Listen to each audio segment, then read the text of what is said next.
কোনো প্রেমিক প্রেমিকার যখন ব্রেকআপ হয় কোনো থার্ড পার্টির কারণে, তখন আমরা দোষ দিই সেই থার্ড পার্টিটাকে, তার সাথে ঝামেলা করি, সমস্ত দোষ তার উপর চাপাই। কিন্তু তোমার পার্টনারের কি কোনো দোষ নেই? আমার মতে তো সব থেকে দোষ বেশি তোমার পার্টনারের। সেই তো তোমার সাথে বিশ্বাসঘাতকতা করেছে। সে যদি থার্ড পার্টিকে তোমাদের দুজনের মাঝখানে না আনতো, তাহলে কি তোমাদের মাঝখানে ওই থার্ড পার্টি আসতে পারতো? কখনোই না। বেইমান করেছে তোমার পার্টনার, তাই শাস্তিটা পার্টনারেরই পাওয়া উচিত। ওই রকম বেইমান পার্টনারকে ছেড়ে চলে আসাই উচিত।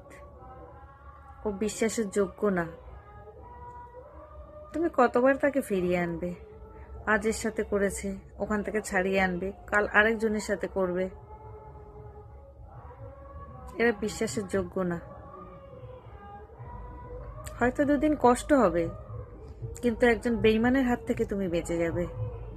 সারা জীবন তিলে তিলে মরার থেকে আমার মনে হয় 2-1 দিন মরা অনেক ভালো।